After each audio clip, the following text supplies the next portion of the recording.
Hi everyone, so I think it's about time I did an updated video on the MZuitape. It's gone through a little bit of transformation recently. So I'm going to show you both versions for the MZ700 and the MZ800.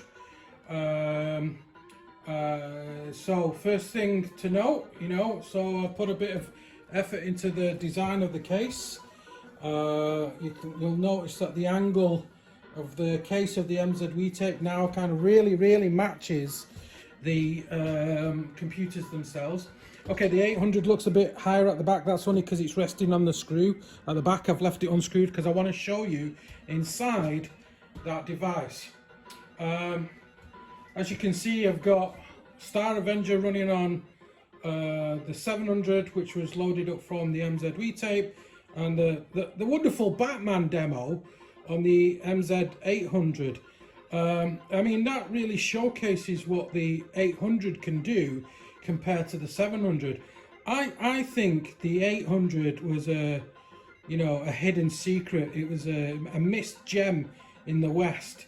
I think if this was more popular in the West, and I know it was a bit late for its time, but it was really a contender for the Spectrum and the Commodore 64, given the fact that it can do, sprites, graphics, and has an AY chip in it and tons of memory, and, built to Japanese standard as well.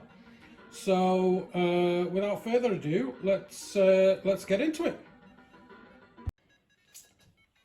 Okay, so the first thing that you might notice or know about the MZuitapes, the current version, is there's no audio socket anymore. There's no audio cable requirement.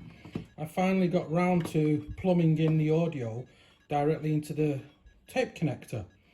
I think I did it the first time around using the audio cable just for convenience more than anything else, because it was a quick way to get from prototype to a working unit.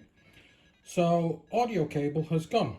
However, the way I've left the circuitry, the back audio ports, which are here at the back, are enabled. So if you want to use an external tape drive, you can actually still use an external tape drive. So that's quite convenient if you still need to record stuff.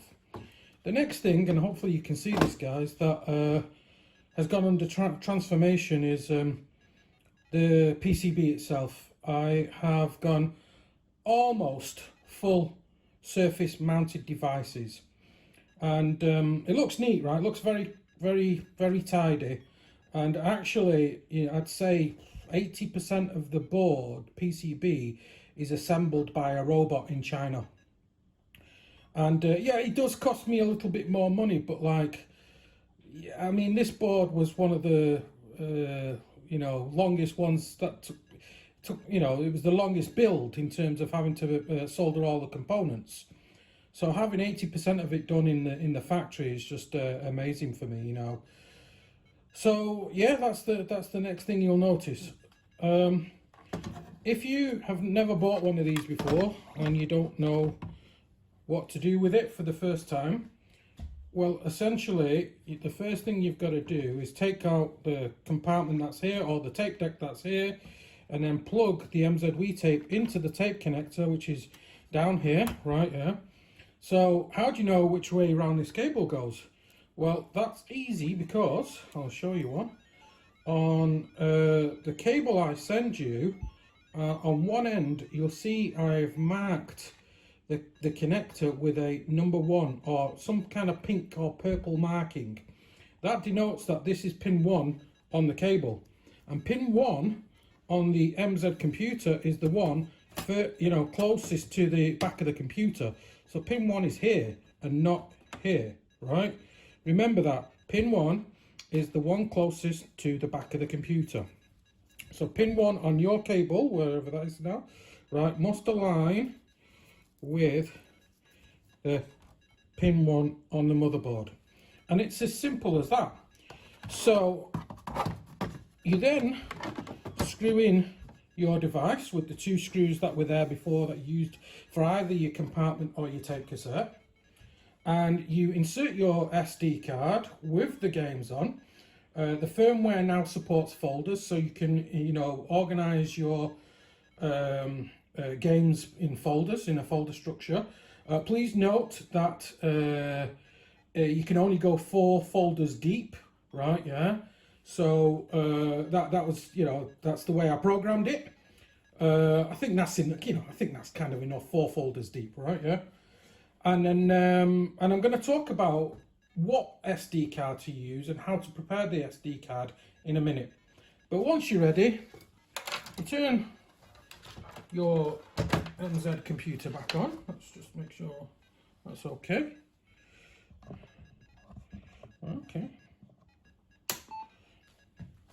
And let's see if we can get in a bit closer. Yeah. So find the game or app that you want to load, and if it's a basic game or app, you're going to have to load basic first, right? Yeah. On the monitor itself, you press C for cassette tape, and then you press play on the MZuitape. And yeah, I added a, for a bit of fun, a little sprite there to help you understand that it's actually doing something. That's a Pac-Man ghost, and there's a few different other characters. And as you can see, it's now loading the Batman demo. Okay. So let me explain, while that's loading, let me explain the buttons. So traversing up and down the folder structure, up and down. Stop, if you're playing, that will stop. Play, if you want to play the file. If you want to pause the file, right, I'm not sure we'll ever need to do that, right, yeah, but you can pause it, you just press pause. M is for motor control, and actually that's redundant at the moment. One day I might do something with it, but I just wanted to make sure those back audio ports are still active. Right, yeah, so that's redundant. The firmware I developed here is not just for this computer, it's for other retro computers. So I've plumbed in the key just for future use, right? And then on the latest models, and I don't know why I didn't do this on the earlier models, I put a reset button, so it'll reset the MZuitape device without resetting the computer. If you're in a folder, right, the way to get inside a folder is you position yourself using the up and down keys. It'll tell you that it's a folder, right, yeah? You press play to enter the folder or stop to exit the folder. And it's as simple as that. So with the magic of time and special video editing, I'll come back when Batman has completely loaded.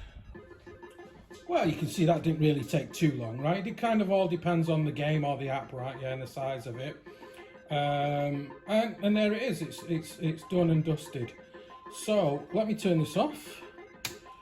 The next step, and I'm just going to switch to my computer, is to prepare and give you some advice about the SD card. Guys, this is my tip for you. Most of the time when it goes wrong, right, yeah, it's something to do with the SD card. So let's talk about that. Okay, back over to the computer now. So we're now going to discuss how to prepare the SD card for use with the MZuitape. Guys, honestly, I reckon most of the time, 99% of the time, if people suffer from issues with the MZuitape, it's down to the SD card, and that's not something I can control. All I can do is guide you in terms of the requirements of the SD card. You can't just use any old SD card, especially cheap Chinese ones, right? Yeah, from the Far East. They're not suitable for the MZuitape. The MZuitape is based on an Arduino microcontroller, and the driver to drive the SD card, requires certain characteristics, and So really, you're looking for a good quality SD card, like a Kingston or a SanDisk, for example. The maximum, and this is important, the maximum size, and this is to do with the file system, which is used on those SD cards, FAT32. The maximum file size is 32 gig. But guys, I'll tell you now, 32 gig is quite a lot for retro computers. I think on the Spectrum side of things, the ZX Spectrum, I could store my complete collection of 20,000 files on less than 2 gig, right? So 32 gig is more than enough, right? So you should be able to buy a decent SanDisk micro SD card, for example, take it out of the box, and it'll be ready to use.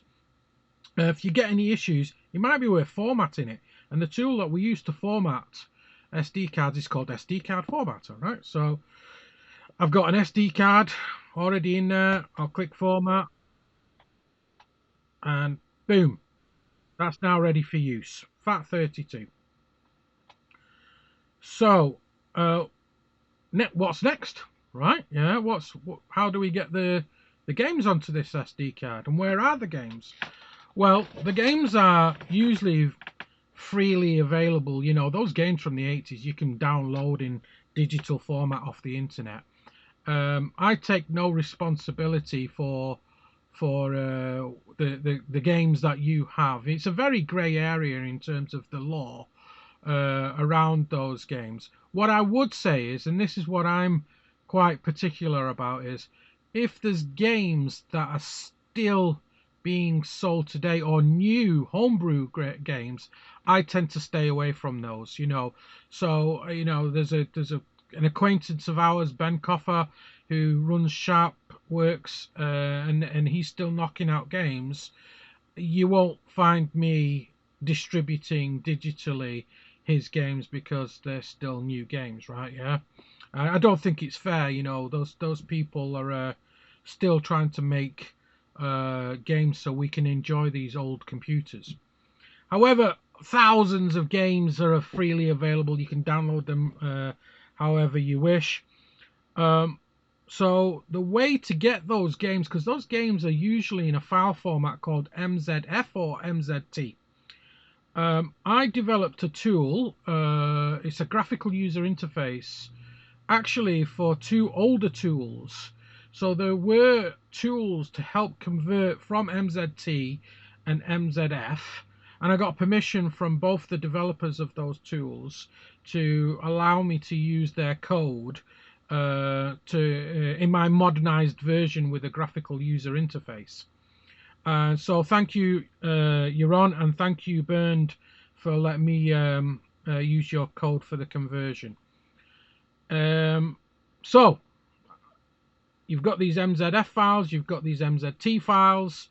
You want to convert them for use with the MZuitape. The MZuitape is actually a wave file player, right? And that's important. It supports up to 22 kilohertz WAV files. So this is how you prepare the MZF files or MZT files to be loaded up onto the SD card. Now I've included a ROM folder with all the, you know, all the files you can just download off the internet anyway. Yeah, freely available in MZ WAV GUI, MZ to WAV GUI. Again, like I said, I'll stay away from anything new or still being sold. Don't want to get into a legal battle. And in fact, if you notice one of your games in there, because I haven't got a clue where they've come from, I'll be honest with you, you know, it's just people have passed me files in the past, or I've seen them on an FTP server. If you notice that one of your games is there and you want it removed, just contact me and I'll remove it straight away. Really don't want to get into a legal fight. That was never the purpose of this, right? So I can either load an individual MZF file from here, or I can have a look in the ROM folders. So I have two folders, one for MZ700, one for 800. So I'll take, I don't know, you know, I always default to Bomberman, right? Yeah. So I don't know why. I think it was just the one game that I you know, used frequently to test, right? So I've got that loaded up here in the tool. If I look at the parameters, right? Yeah. What I've done recently is added a feature to default the configuration of the conversion tool, so the result of the file conversion will be ready for MZuitape out of the box. So you don't have to worry about, oh, which one of these do I need to set, right? Yeah. The tool itself, yeah, it's not developed. I didn't develop it for MZuitape. I developed it for everyone, right? Yeah. If you don't want to use MZuitape and you want to use your own device, or you want to plug your laptop using its audio cable into your MZ computer, you can still do that. I didn't put any kind of lock-in into this tool. You know, it's completely open, right? But for convenience sake, I've added a bit of logic there so people can just quickly convert MZF files to WAV files. You click save. Now what I would do, guys, is actually save this onto your hard drive somewhere first. What I've noticed is, if you try, where am I going? Let's have a look. Let's put it on, I don't know, put it on the D drive. Yeah, there's something here already, right? Yeah.